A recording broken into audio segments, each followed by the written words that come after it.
Yo, what's going on, y'all? DeSwami here. I hope y'all are having a good day. So in today's video, I'm going to be breaking down one of my favorite tracks I've made called Why Can't We? Here's a short snippet.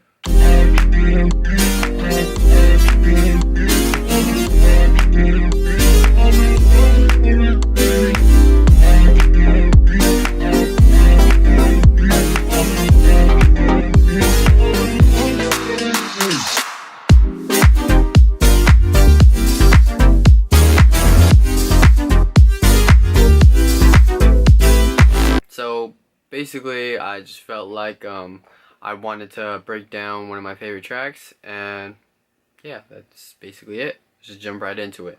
Alright, so I got the project file opened up here, and the first thing I started off with this track is with the chords. So these chords are all in, they're really jazzy chords, but the key of the song is in G minor, and this is what the chords sound like.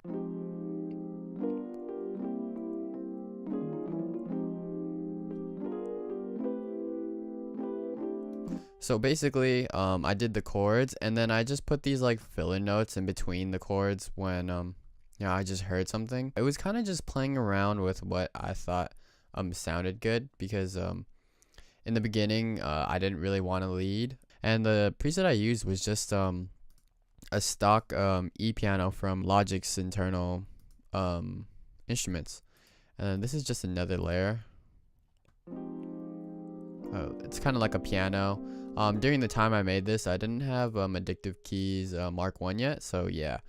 And then, yeah, that's basically the intro. And then I just have some claps. They're hard panned left and right.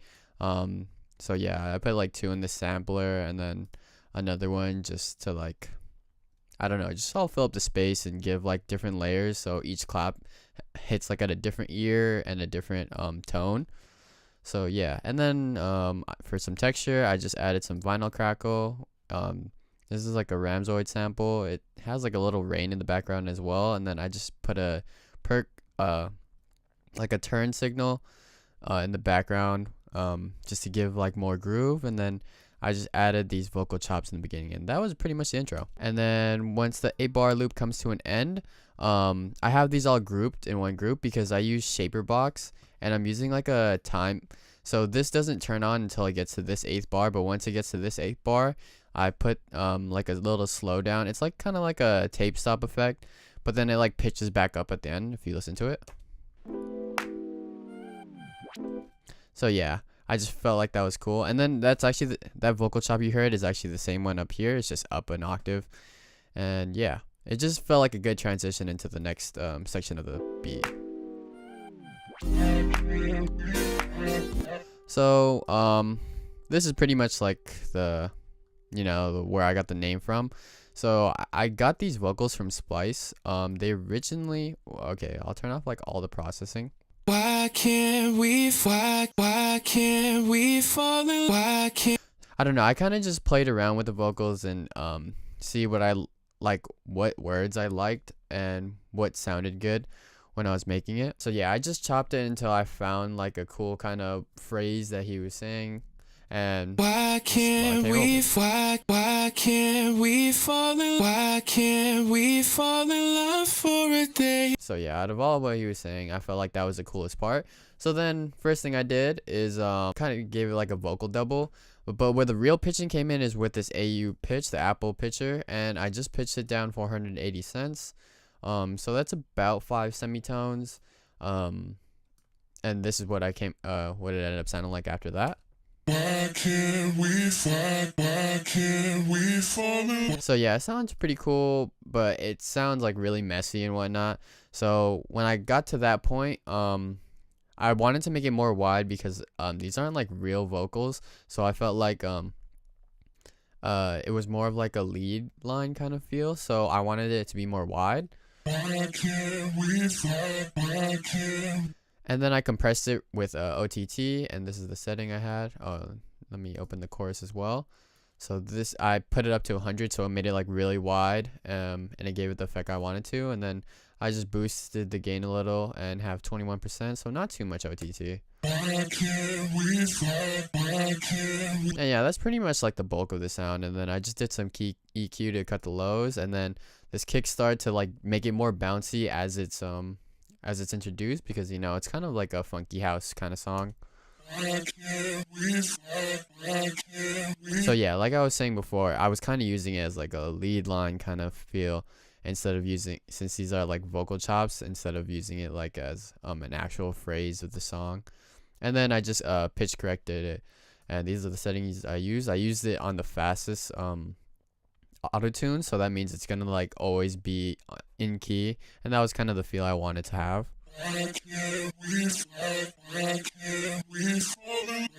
I always use these pads a lot. It's frozen right now, but I'll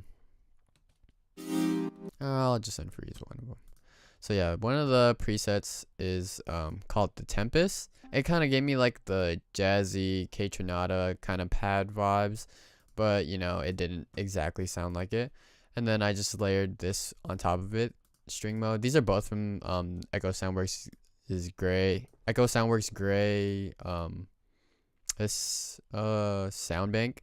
And then I just have like a bass or an 808 playing in the back behind it, just playing the bass notes.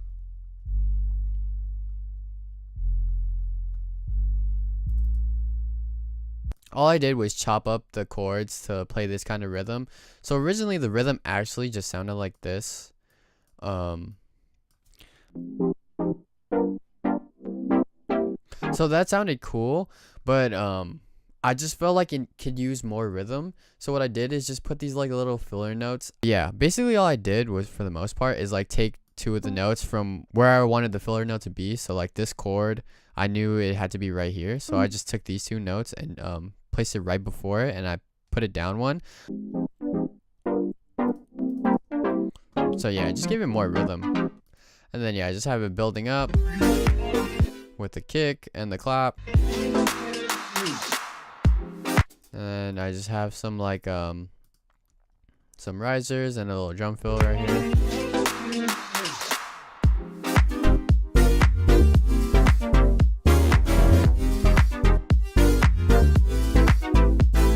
So yeah, the main essence of the song is basically just a 4-bar loop. But yeah, I have basically the same pads from the build-up playing. Everything is basically previewed in the build-up, but in the drop, you know, you just have the bass line and the kick playing. So basically, I have the chords come in right at the 4, because when I had it at the 2, I kind of felt like it took too long. I don't want to unfreeze this as well, but if I had it, usually on these kind of songs, if you have things drop out and come later, you'll have it hit on like the downbeat. But for some reason, I just felt like it was too late, so I had it hit on the 4, and it kind of worked out because one of the wobble chords, are hitting on the 4 as well. So it didn't really like ruin the rhythm.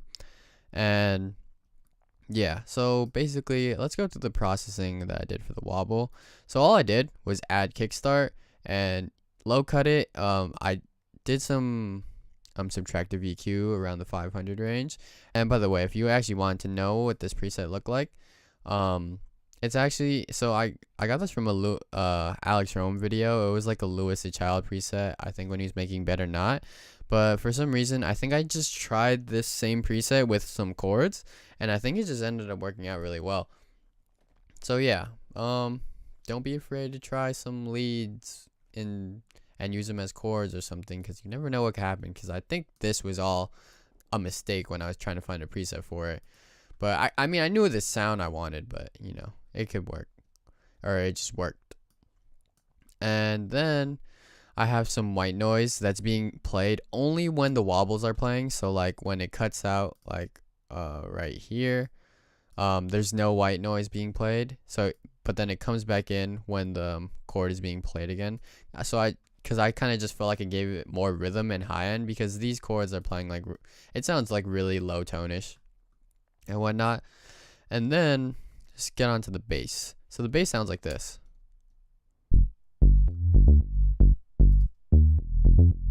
So yeah, boogie bass 1, I just used it, and then I just put kickstart on it, and then I just added overdrive. This basically gave it most of its character, because without it, it'd sound like this. But then with the overdrive, just makes it pop way more. And this is the MIDI. So basically, it's just following the bass, the bass line.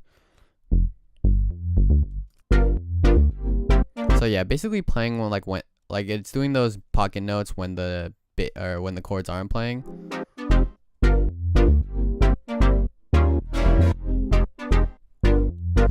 But yeah, basically most of the groove came from the wobble, the chords, the wobble, the bass, and this little hi-hat loop I programmed.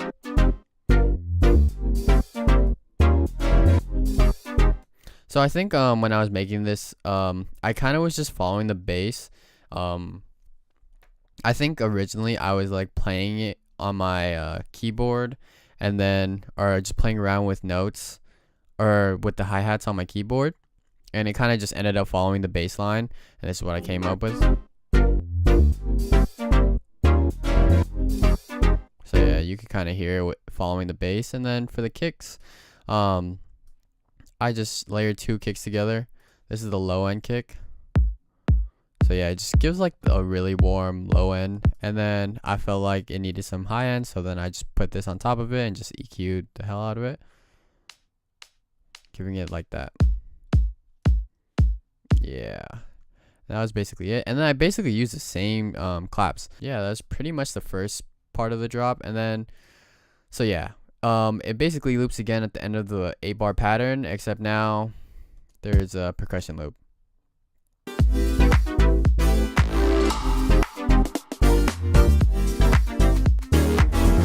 Oh yeah, but in this first part of the drop, I didn't have like those little filler notes that I had in the E piano play in the beginning, like some of the pocket notes. I left them out in the drop, so that way when the second half of the drop comes in, I can make it more interesting by introducing those notes. Like if you listen right here,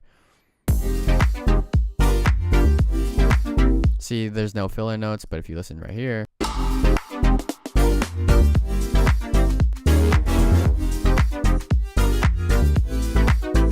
and then basically I just chopped up a percussion loop and just like use like the parts that kind of just filled in the gaps. And yeah, that's pretty much the second drop. Oh yeah, I also use this little bass patch at the end of every 2 bars just to build more tension. It just sounds like this. So yeah, kind of like a brass sound, I guess. And then, yeah, at the end of every 2 bars, and then at the end of the drop, I had the E piano come in again.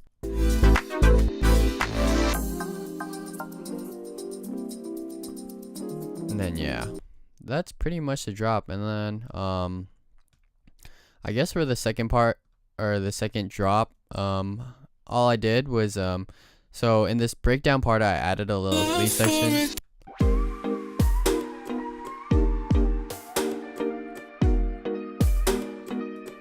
So yeah, this is just a bunch of like playing around with some notes and messing around with pitch bend, and it's basically just walking down. And this is like a preset from Addictive Keys.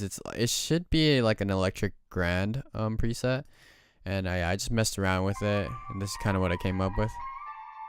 Or after 8 bars, I introduced some vocal chops, and basically all I did was get some vocal chops that were all in like C minor or like close to it, and I just messed around with it, kind of edited it the same way, put a bunch of like make sure it was like completely on key, or I guess not in this case. I have it set to 108, EQ'd a little bit, and then put a lot of chorus on it, and just chopped it to my liking. Oh, actually, but for this, I use this shaper box preset. Yeah, it's called Scratch Back and Forth, and this is just for this first vocal chop, because it kind of gave like this cool like wind up effect when the second part comes in.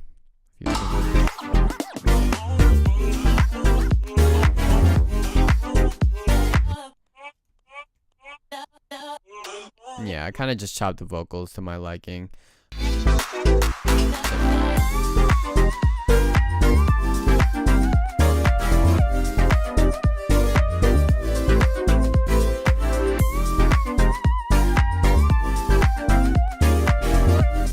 And yeah, that was pretty much the song. Yeah, thank you guys for watching till the end. I hope you enjoyed this video. I kind of just felt like I wanted to break down one of my favorite tracks that I made. This one wasn't too complicated for me, but I mean, it was because I had to work with like complicated chords, but in the end it all worked out. This was kind of just one of those projects where everything was flowing easily and I didn't really have to think about it too much. So yeah, let me know what you guys think.